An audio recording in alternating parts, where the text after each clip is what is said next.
राष्ट्रपति के घर में घुसकर हत्या कर दी गई है और ये इस वक्त की सबसे बड़ी खबर बताई जा रही है। अगर किसी राष्ट्रपति के घर में घुसकर उसकी हत्या कर दी जाए तो यह अपने आप में बेहद चौंकाने वाली बात है। और दोस्तों, ये खबर सीधे आ रही है हमारे पास सबसे पहले बहुत बड़ी खबर, ब्रेकिंग न्यूज। हैती ये एक ऐसा देश है जो कि भारत की काफी करीब है, उसके साथ ये घटना घट गया है और ये माना जा रहा है कि अब भारत के लिए भी एक बड़ी संकट का समय है, क्योंकि कई भारतीय हैं जो कि आज भी हैती में रहते हैं और भारत का वहाँ पे अपना डिप्लोमेटिक हाउस भी है जिसको कि एम्बेसी बोलते हैं और भारत और हैती की रिलेशनशिप काफी अच्छा है। जानकारी के लिए आपको बता दें कि हैती एक ऐसा देश है जो पहले फ्रांस का गुलाम था, लेकिन उसे आजादी मिल गई थी और बताई जाता है कि कैरिबियाई देशों में सबसे ज्यादा डेंस पॉपुलेशन इसी का है, सबसे ज्यादा पॉपुलेटेड है ये। कैरिबियाई कंट्री जितने भी है उसमें सबसे ज्यादा पॉपुलेशन इसी का है और ये एक बड़ी घटना घट गई है। उसके राष्ट्रपति को उनके घर में घुसकर ही विद्रोही ने मार दी है, उनके पत्नी को भी मारा है।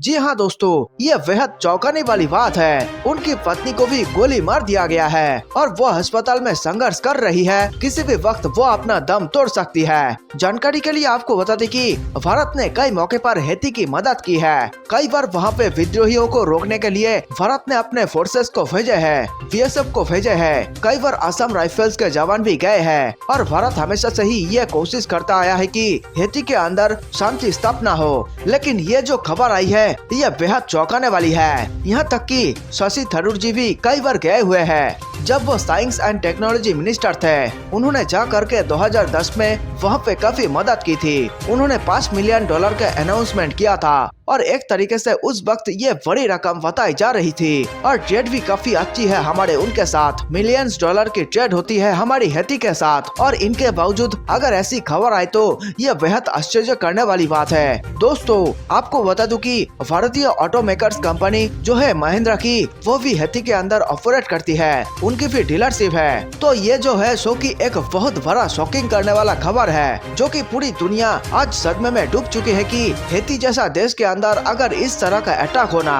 दोस्तों, बहुत सारे इंडियंस हैं जो आज भी हैती में रहते हैं। तो दोस्तों, इस दुख की घड़ी में आप हैती के नागरिकों के लिए दुआ मांग सकते हैं और कमेंट में वी सपोर्ट हैती जरूर लिखें। दरअसल दोस्तों, म्यांमार के बाद फरवरी 2021 में एक और देश हैती में तख्तापलट की साजिश हुई थी। यहाँ के राष्ट्रपति जोवेनेल मोइसे ने यह दावा किया था। उस वक्त पुलिस ने 20 से अधिक ऐसे लोगों को गिरफ्तार किया था। उन्होंने कहा कि मेरी हत्या की साजिश रची जा रही है। राष्ट्रपति ने कहा था कि देश में तख्तापलट की योजना चल रही है। राष्ट्रपति जोवेनेल ने दावा किया था कि इस साजिश में गिरफ्तार लोगों के खिलाफ हत्या की कोशिश करने के आरोप है और ये सभी लोग उनकी सरकार को उखाड़ फेंकने की कोशिश में जुटे हुए हैं। खास बात यह है कि गिरफ्तार लोगों में सुप्रीम कोर्ट के एक जज भी शामिल है, जिन्हें विपक्षी नेताओं का समर्थन प्राप्त है। राष्ट्रपति जोवेनेल मोइसे की उनके आवास पर हत्या।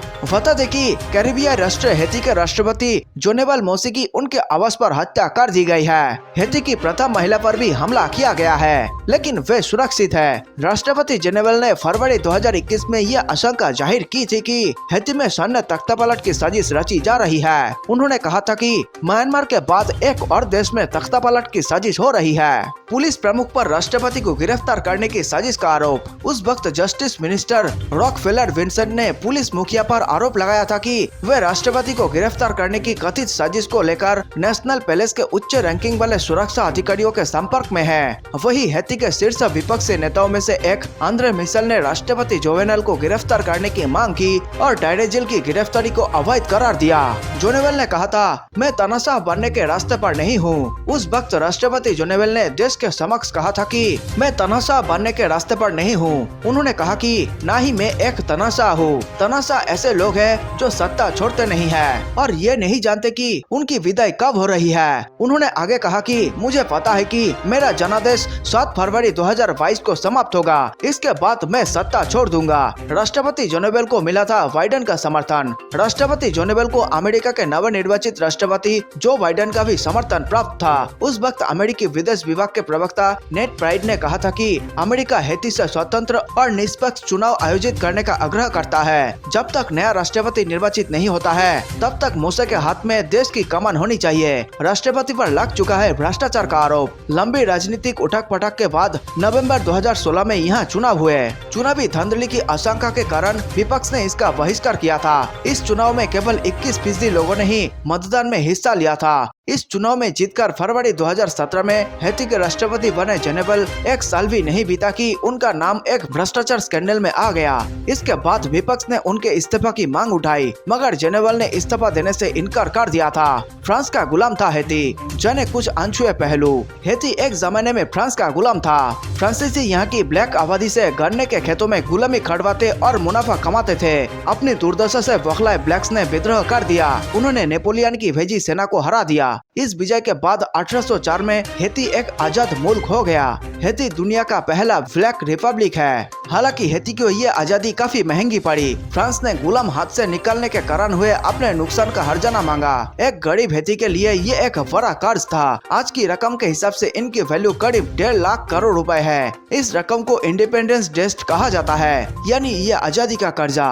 हेती लंबे समय तक कर्जा भरता रहा है, तब भी पूरा नहीं दे पाया। इस रकम को चुकाने के चक्कर में हेती कंगाल हो गया। वहाँ के नींव में ही गरीबी लिख गई। इसके अलावा तानाशाही, राजनीतिक अस्थिरता और प्राकृतिक आपदाओं ने ये सारी स्थितियाँ क्राइम के लिए बहुत मुहित है। ऐसे में हेती के भीतर कई हिंसक गैंग्स बन गए। इसमें से ही एक था वेस्ट डेल्मा 6 गैंग्स। इस गैंग्स का सरगना है जिमी चेरिजियर, जिसे हेती के लोग बारबेक्यू के नाम से बुलाते हैं। तो जानकारी के लिए आप सभी को बता देगी, S-400 हथियार नहीं बल्कि एक विध्वंसक महाबली है।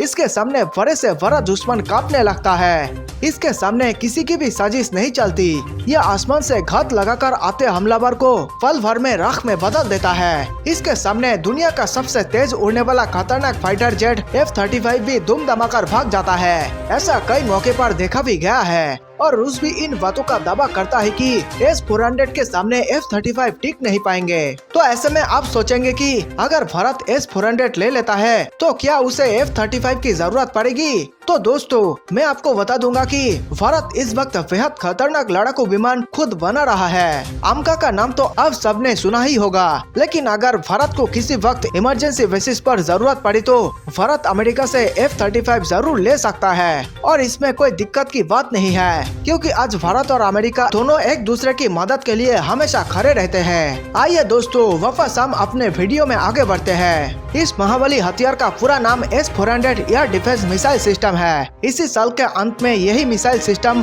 भारत में तैनात हो जाएगा। इसके तैनात होने के बाद देश के दुश्मन आसमान से हमला करने से पहले सोचेंगे, वो घबराएंगे, क्योंकि इस महाबली के सामने दुनिया की कोई भी बाहुबली हथियार काम नहीं करता।